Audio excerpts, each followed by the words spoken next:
Những thần y có khả năng cải tử hoàn sinh trong kiếm hiệp Kim Dung. Trong các bộ kiếm hiệp của nhà văn Kim Dung, xuất hiện không ít các vị thần y, tài ba lỗi lạc, thậm chí có khả năng cải tử hoàn sinh.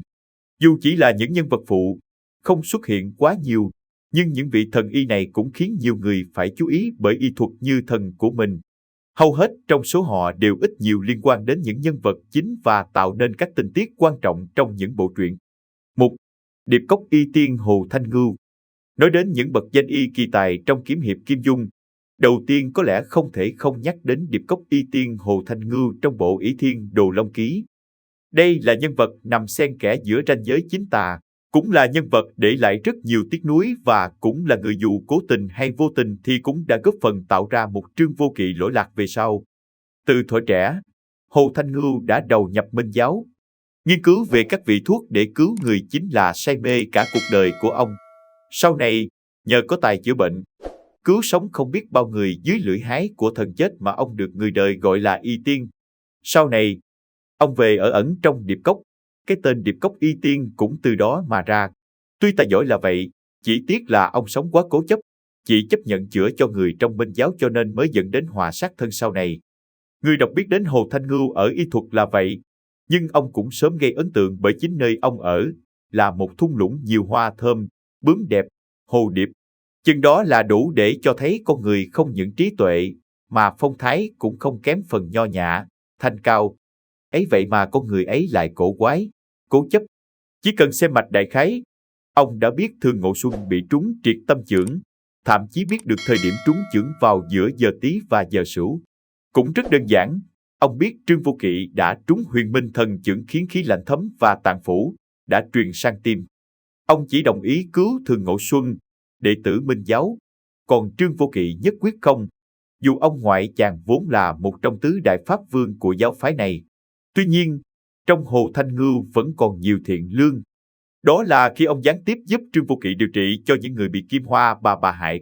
Bề ngoài thì bảo chữa bệnh cho Trương Vô Kỵ để thỏa mãn cái đam mê y thuật, chữa xong giết.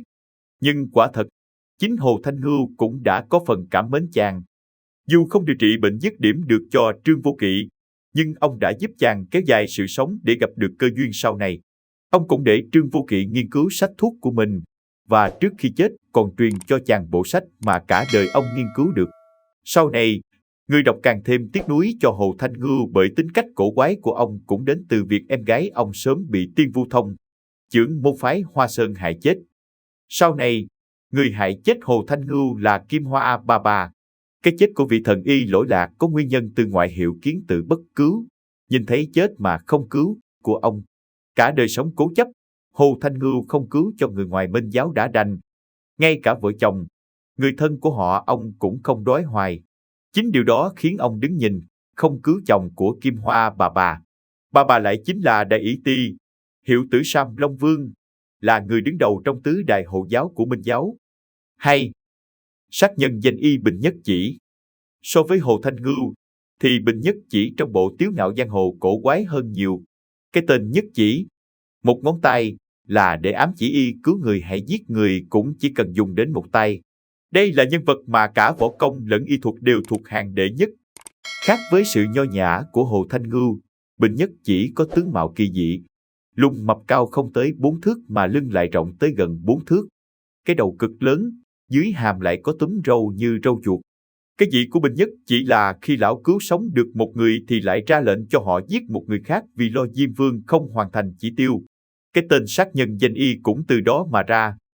Không chỉ qua lời kể, trong Tiếu Ngạo Giang Hồ, Bình Nhất Chỉ đã thể hiện được cái tài y thuật của mình. Lão nối lại tâm mạch cho Đào Thực Tiên trong nhóm Đào Cốc Lục Tiên bằng cách mổ ruột. Đào Thực Tiên không chỉ giữ được mạng mà còn giữ nguyên võ công, nội lực. Tuy nhiên cũng giống như Hồ Thanh Ngưu bất lực đối với Trương Vô Kỵ, Bình Nhất Chỉ cũng bó tay toàn tập trước ca bệnh của Lệnh Hồ Sung dù biết chàng bị 7 luồng chân khí dị chủng xung đột. Tuy xuất hiện có phần hoành tráng là vậy, nhưng là thay, cái chết của Bình Nhất Chỉ lại vô cùng lãng xẹt. Lão bất lực khi không chữa được bệnh cho Lệnh Hồ Sung, lại tiếp tục lo Diêm Vương không có người để giết cho nên tự vận đứt kinh mạch của chính mình mà chết. 3. Diêm Vương địch Tiết Mộ Hoa. Tiết Mộ Hoa trong Thiên Long Bát Bộ được người trong giang hồ phong ngoại hiệu là Diêm Vương địch bởi vì ông chính là khắc tinh của Diêm Vương.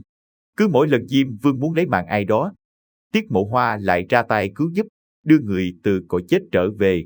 Khả năng cải tử hoàn sinh của danh y họ Tiết như vậy, cho nên người trong võ lâm phải chịu ơn ông rất nhiều.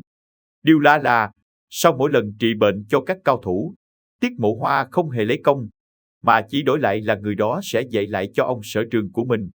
Bởi vậy, võ công của Diêm Vương Địch rất tạp nham, biết sử dụng tuyệt chiêu của nhiều môn, nhiều phái, nhưng cũng vì sự pha tạp, không đi sâu vào một môn võ công nào mà ông không trở thành cao thủ trong thiên hạ.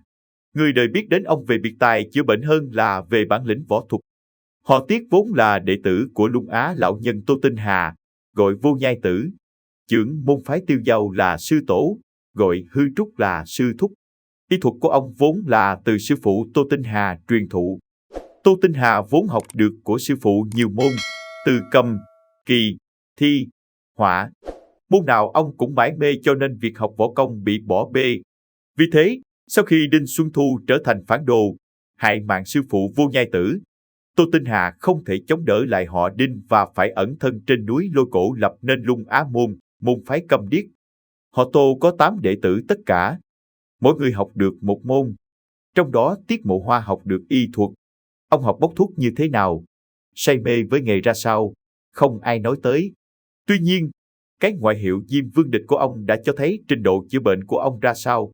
Ở Tu Hiền Trang, A Châu sau khi bị dính kim cương chưởng của Huyền Từ đại sư, chưởng môn phái Thiếu Lâm đã trở thành người sống dở chết dở. Trên giới sự sống và cái chết của nàng chỉ mong manh như sợi chỉ, hoàn toàn sống dựa vào nội lực hùng hậu của Kiều Phong.